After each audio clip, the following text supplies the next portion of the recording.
Hey, here we are. What's happening? Ward Wrestling Live. We are live again here with our 1 o'clock show. These days and weeks keep like turning into one for me, Coach. I forget the days, the times where I'm at. It's insane. But I'm here with another amazing coach and wrestler in our nation. He was with the Navy for 3 years, and now he's over at the Citadel the last 2 years. He was a three-time SoCon champ at Tennessee Chattanooga, one-time All-American, and two-time state champ in high school in Tennessee at McCallie, and a four-time state placer. So he was kicking butt as a youth, and now he's giving back as an adult. So how are you, sir? Welcome. I'm sure you're happy to see a Matt at this point in time after all we've been through. Talk about the last few months, man. Yeah, well, first off, thanks for having me. I'm grateful for any opportunity, especially this one. But yeah, it's definitely unique times to say the least. I really miss my guys. Obviously every team's close, but one cool thing about the Citadel is I actually live in campus housing, so I'm a 2-minute walk from the wrestling room. So it's weird not having the guys around and having the buzz of campus and all that stuff. So been doing a ton of recruiting. That's one thing that's been awesome. I really love Zooms. That's one thing I want to continue to do, even after all this pandemic stuff ends, because high school kids aren't the best at talking on the phone anymore. And then it's hit or miss via text messages. So, I get to know the kid a lot better. The family kind of gets to see me face to face, and, it kind of helps guide the conversation with different aspects of things. But yeah, thanks for having me, and excited to, do stuff like this. It's hard to find time sometimes with the buzz of all the tournaments going on in the spring of freestyle, Greco, all that. So it's cool doing stuff like this. Yeah, I mean, it's been, it's been awesome. I can't say enough. I mean, I started it for a purpose, and just kind of snowballed, and people coming on, and it's just, I'm having a blast. I had, who was talking to me, messaging me last night? Ben Hannenbaum. Yeah, Bud. I like Bud. UTC guy. Bud, yeah, Bud. Did I say Ben? I said Bud. Yeah, Bud. But he's like, man, you really look like you're digging this, like you're really having a good time. And I really am. I mean, there's no benefit for me by being. It's just I want to benefit everyone else. I want everyone else to get to meet everybody and see everybody and talk to everybody. And plus, I don't know much about the sport. So the last month and a half, I've really learned so much. And I've learned things that seem very important in wrestling that I never thought were important, or as important as they should be. Right. Like mindset, for example. Yeah. Every one of these coaches talk about mindset. I'm like, but what about like weightlifting? What about like the skills? They're like, it's all good, but if your mind's not there, it doesn't work. So it's helped me to kind of talk to my son, even though since I'm not a coach or a wrestler and he's a teenager, it's hard to talk to him. But I try to get my point across, man.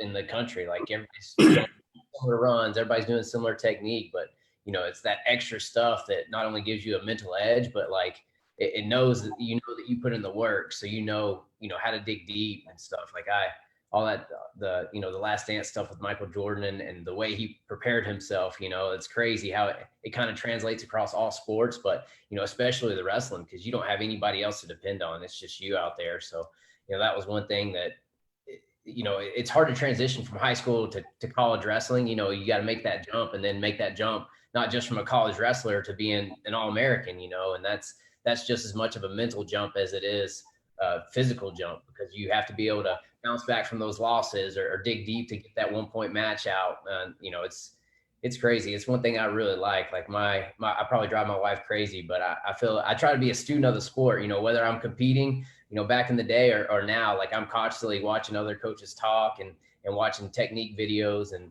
I'm always trying to learn, whether it's mentally or physically. So yeah, that's amazing. And a lot of coaches I've spoke to and wrestlers that are no longer in college, they talk about that transition being real difficult. Like it's not as easy as, there's only like a very few percentage that can walk in from high school to college and still be at that same level, right? Yeah, I mean, I've seen that stat before that NCAA puts out, but it's a very small percentage. And then, for me personally, I had, we talked about it before we started going live, but, I had 3 major surgeries in college. I had 2 shoulder surgeries and an ACL.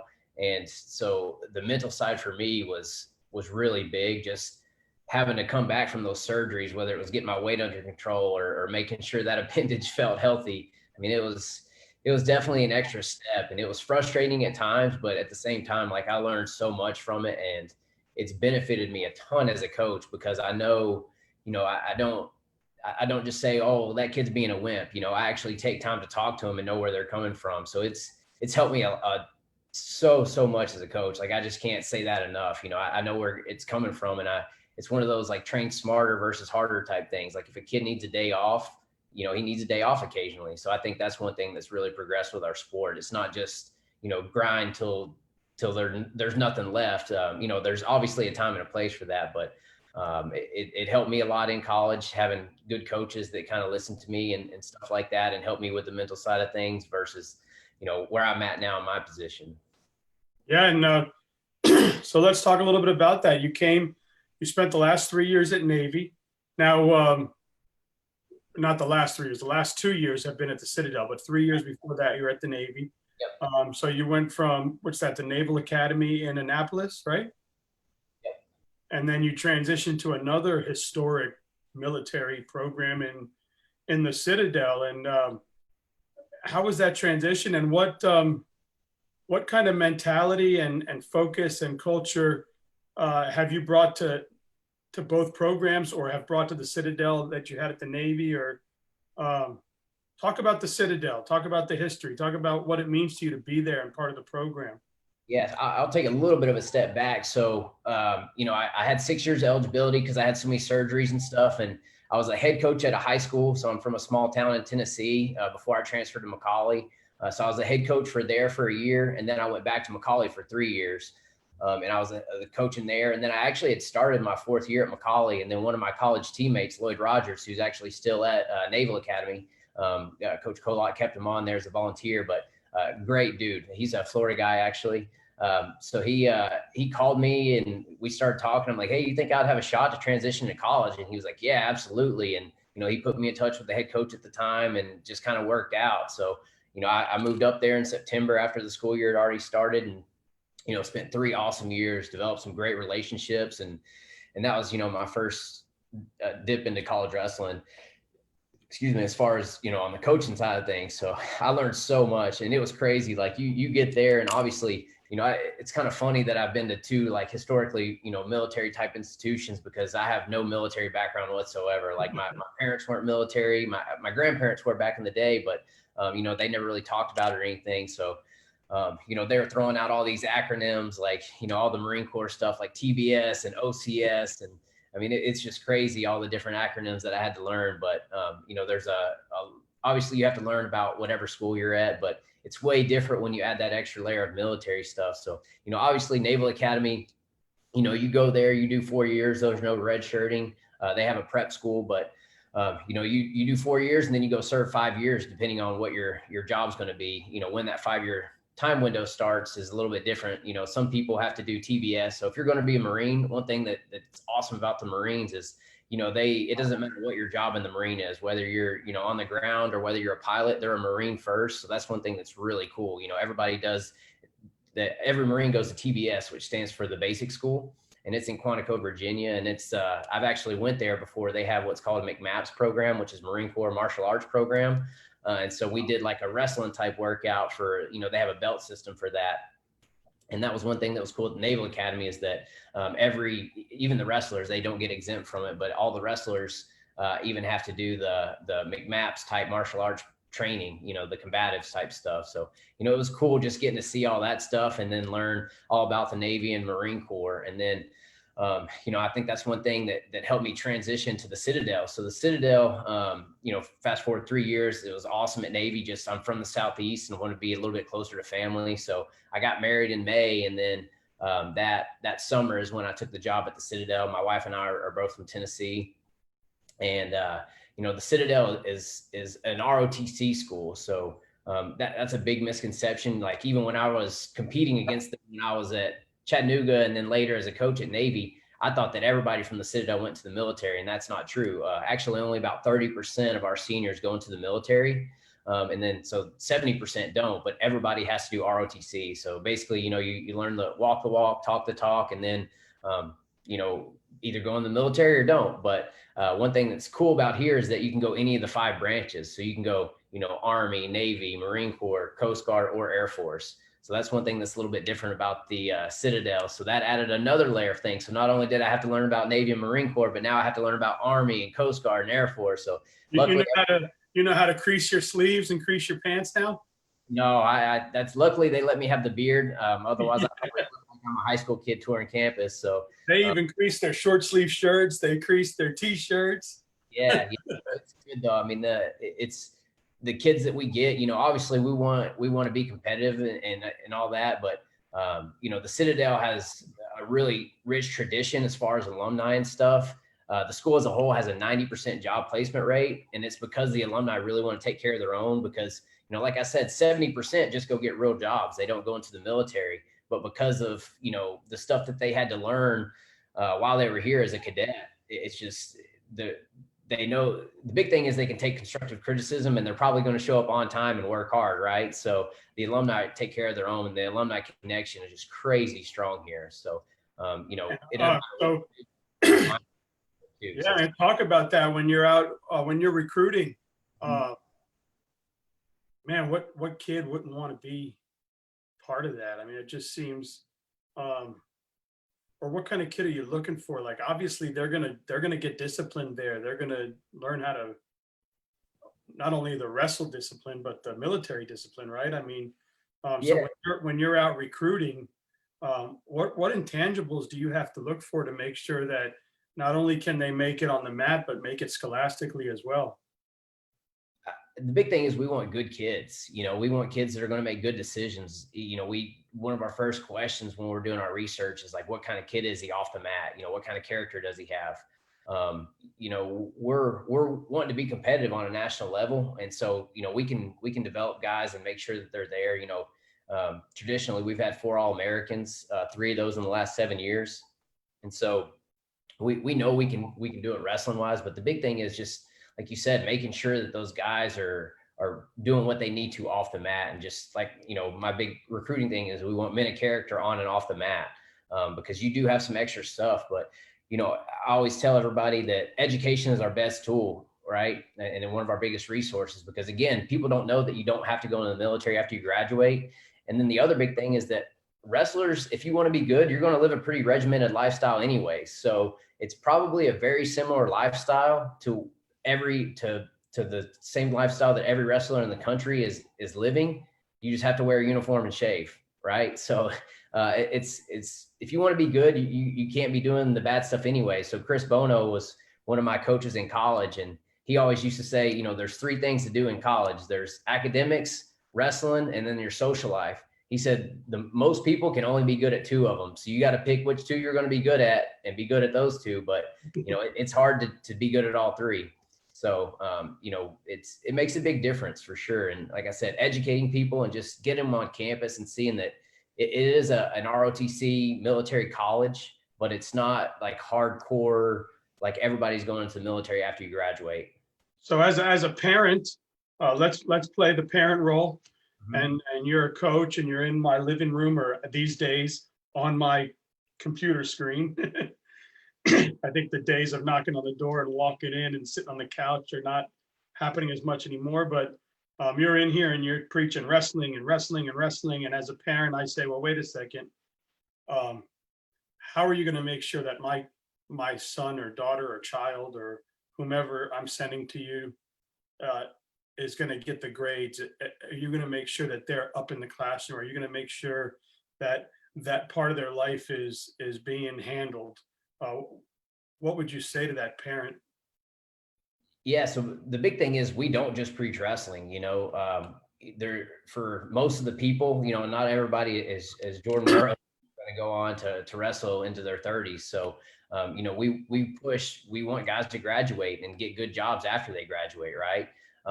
Engineering, talking about the school, engineering is one of our best programs. It's ranked 21st nationally, right? And then we're the #1 public school in the South 9 years in a row. So, academically, we have a very strong, hand as far as that goes. And on top of that, it's like I said, we have a 90% job placement rate, and that's because of the academics here and because of the alumni. But yeah, as far as what we say to parents and stuff is the academic support. We're a smaller school. We only have about 2,300 total students. So the average class size like 15 to 20. I think it's like a 12 to 1 or 12 or 13 to 1 student teacher ratio. Just like every other college program in the country, you're having to do study hall with the wrestling team. We have academic advisors that you have to meet with weekly.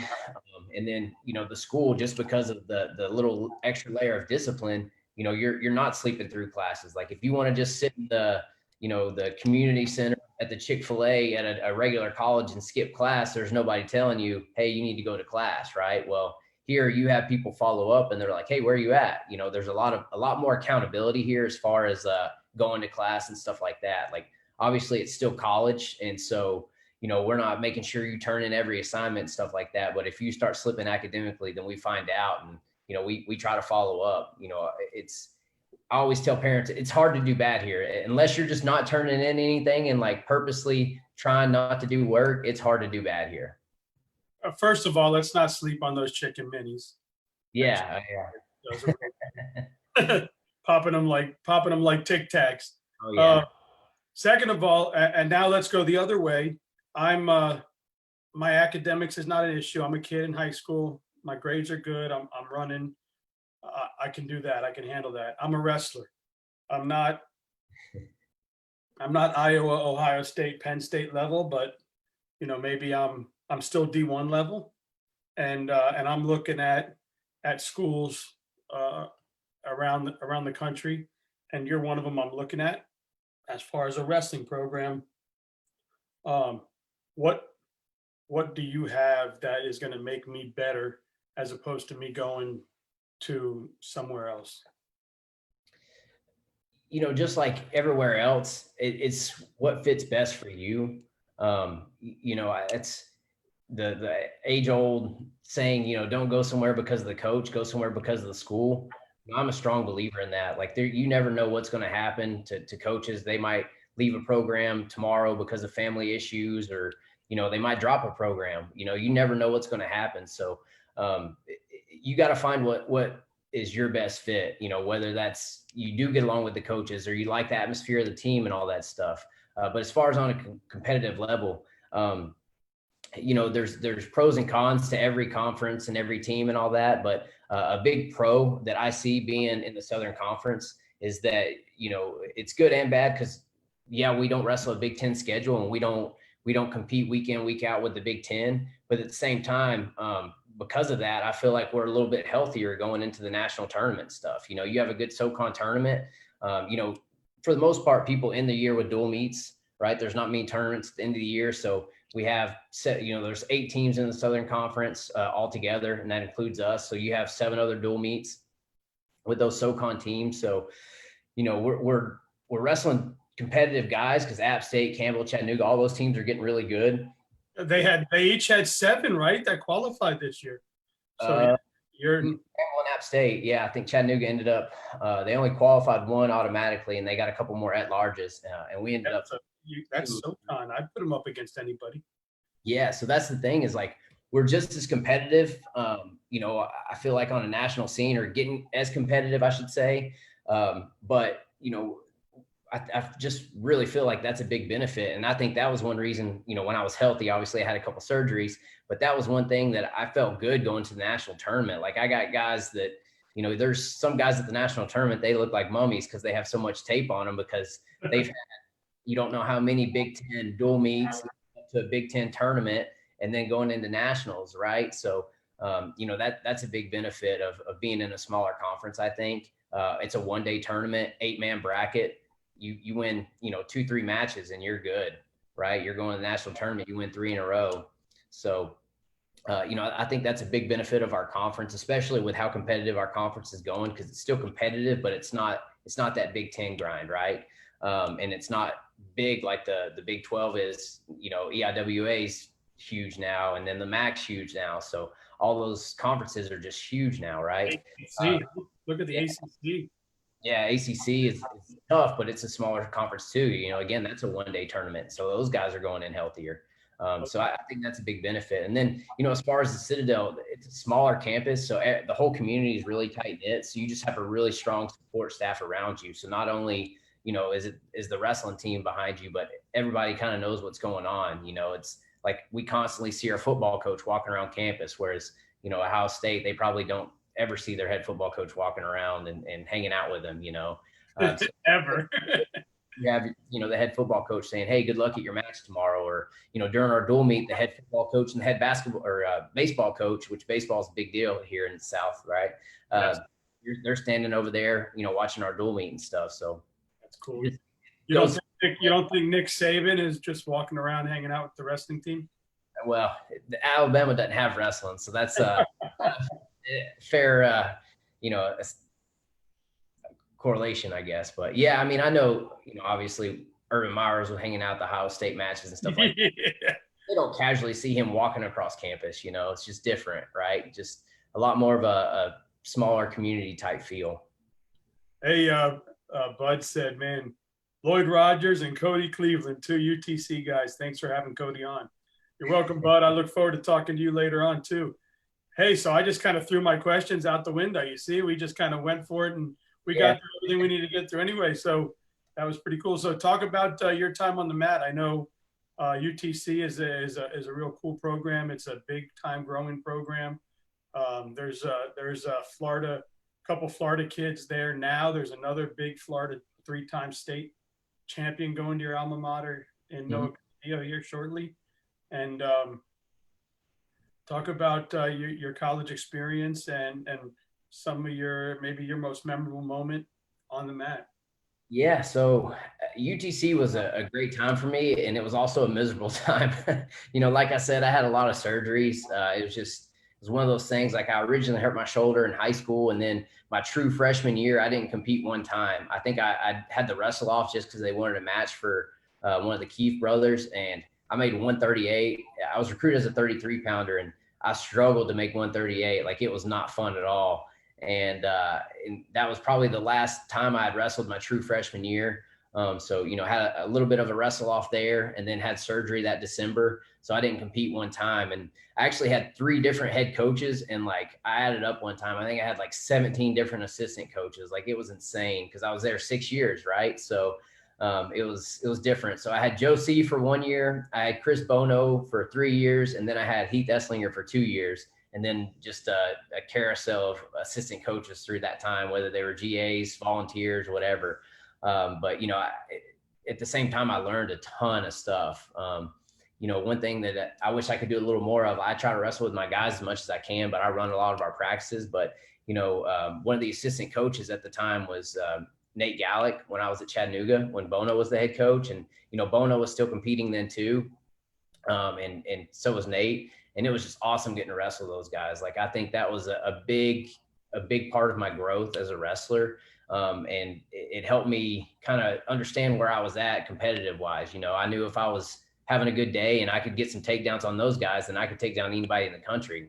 I mean, shoot, Nate's literally one of the most athletic guys I've ever wrestled. So I would never tell him that to his face, but he is super athletic, dude, 1 or 2 time national champ for Iowa State, and he can wrestle a little bit. So, it was fun learning from him. That's and then, awesome. Yeah. And then, with Bono, he wanted to get back closer to home. So he left to go back to Iowa State. And, at the time I was a little upset just because I had a good relationship with him, but especially now as the coach and wanting to be closer to family, like, I 100% understand. And, we talk some still, and, I wouldn't hesitate tomorrow to call him if I had some questions for him, and we would have a really good conversation, I'm sure. But, unfortunately he left. And then, fortunately we had another Chattanooga alumni take over, and Heath is definitely what what the program needed at the time, because, you know, you had Rands that had been there for a few years and then left. Josie was there for a year and left. And then Bono was there for 3 years and left. And so, you know, they were big names, but they were guys that you knew weren't necessarily would stick around for a long time. So it was good for when Heath came in to bring a lot of stability to the program. And, you know, Heath and I didn't always see eye to eye, you know, especially with how much I'd been hurt and stuff like that. But, you know, my fifth year, what was supposed to be my senior year, I was wrestling so well. Like I was, you know, close to majoring guys that ended up on the podium that year. And I'd had like 6 or 7 matches, and we were at the Indiana duels. I don't even think they have them anymore, but we were at a dual meet tournament, and I was wrestling a kid from Indiana, and there was like 13 seconds left in the match, and I was going to finish a high crotch. And, you know, mind you, this is already after 2 shoulder surgeries, but I was wrestling really well, and I tore my ACL in that match with like 13 seconds left, and I was killing the kid. It was like, you know, by 10 points or something like that. And that was when Joe Dubuque was still there, and obviously Goldman. So they actually made the kid stand there, and I won the match. I mean, it was the only match we won the dual meet, I think. So, you know, it was hard coming back from that. You know, it was weird dynamic with the team because I didn't know if I was going to get a 6 year or not. You know, that was back in 2010. That was 10 years ago. Wow, it's hard to say, but that was 10 years ago when they didn't really give out medical red shirts like candy. But I'd already missed 1 year, and I'd only had, like I said, 6 or 7 matches. So luckily, I was able to get that 6 year, and had a couple weird injuries with that too. You know, I had some personal stuff going on. Then I tore my hamstring out in Reno. And so it was just a bunch of random stuff. But, you know, Esslinger and the coaching staff that was there at the time really helped me through that stuff. And, you know, we had our ups and downs, but I have a great relationship with Heath now. And of course, you know, guys like Bud, Chattanooga has one of the best fan bases in the country. Like, you know, when I was in school, I think 2 or 3 years in a row, we beat Ohio State in a dual meet.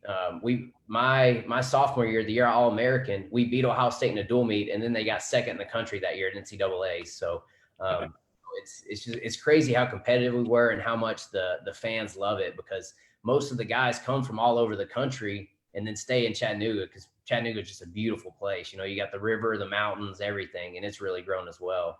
So it's just, you know, I can't say enough good things about Chattanooga. And you know, last year I was lucky enough to get inducted to the Hall of Fame and stuff. So, you know, it's great being a Chattanooga alumni and everything that it means to all those guys that came before me. So it's, you know, I love my time at Chattanooga. It was different and frustrating at times, and, you know, but I learned a ton, you know, between all the coaches and all the surgeries. I can 100% say that it made me a better coach and made me see a lot of different perspectives.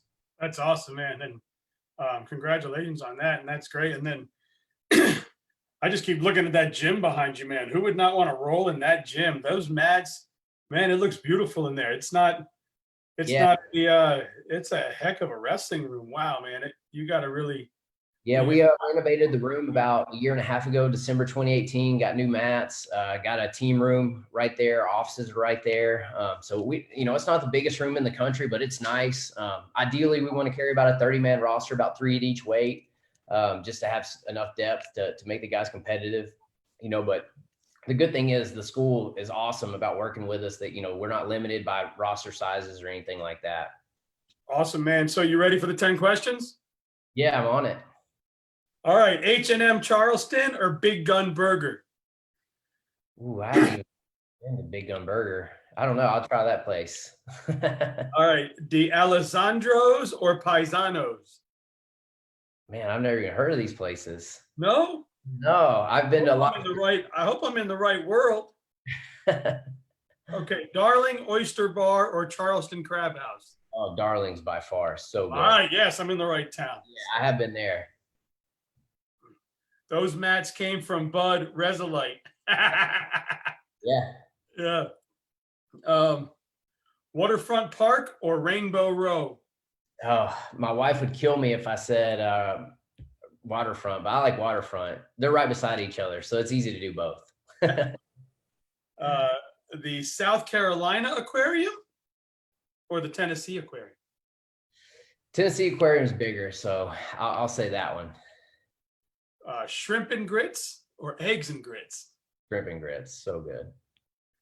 All right, you come from two southern barbecue states right now, Tennessee or South Carolina barbecue? I can't say like Tennessee versus South Carolina is better. It all depends on the restaurant you're going to. So I don't know. That one's a toss up for me. All right. Yeah, and I like brisket, so it's hard to screw up brisket. I like brisket too. And I like the wet brisket. I like the pieces that are kind of Oh like yeah. that. Hey, Goog said Bud is the man. Um, Chattanooga, Tennessee, or Charleston, South Carolina? That's hard. Two of the most amazing cities in our country. I'd say right now, absolutely Charleston, because we got the beaches, we got downtown, and I'm still just a short drive away from my family in Tennessee. But once I start having kids and stuff like that, I would probably say Chattanooga just because we'd be closer to family. McClellan Island or Navy Pier? We're probably Navy Pier. Ruby Falls or Lookout Mountain? Ruby Falls is on Lookout Mountain. Oh, the hell do I know? Yeah, you're good. Two boxes. One said Ruby Mountain. One said look. Yeah, it's on your way. You got Rock City and Ruby Falls are they're both on Lookout, but they're right there. I like it. Another thing. Are you really in the gym or is that a picture? No, it's the virtual thing. The I was virtual. gonna say, man, I was like, wow, that's good. Yeah. I like it. It looks Yeah. good. One thing that they let me do, they let me run a lot of our social media stuff. So I'm always taking pictures, and then I'm trying to get good on Photoshop when they let me post pictures. So I'm always experimenting. So it's fun to have hobbies. This has given me a good opportunity to get good at taking pictures and Photoshopping and all that good stuff. Yeah, you can see mine. Mine is virtual. Yeah, nice. Hey, man, this was so awesome. Good luck this year. Thank you. I'll be rooting for you. I tell everybody you've got a new fan in me.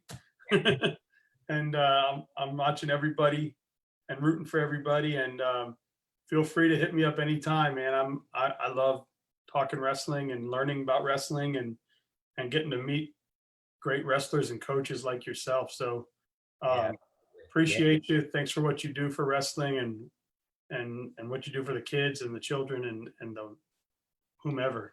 So yeah, we're the closest program to Florida, so we're the furthest south program. So we need to start getting some more Florida boys here. The weather's great, so they'll like it. And we host our tournament on November 1st if the season doesn't change to spring. So you're welcome to come see a college tournament. Just let me know.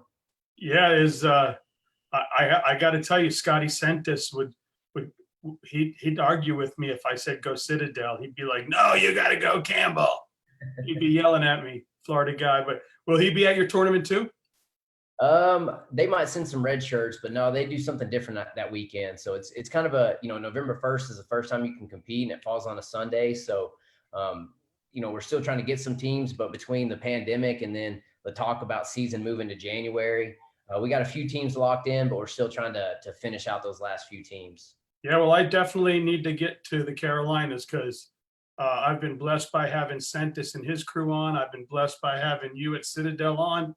I've had LeBlanc and I've got his head coach coming on in a couple weeks. Yeah. So I got the whole SoCon family, man. I gotta make that road trip and say what's up to everybody. Yeah, it's nice because we're about 4 hours away from all the schools in North Carolina, roughly about 4 to 4.5. At Campbell, NC State, App State, Garner-Webb, all those schools. So, man, why would you not want to go to school in the Carolinas? Yeah. Tell my wife when it's time to hang them up, I want to live there.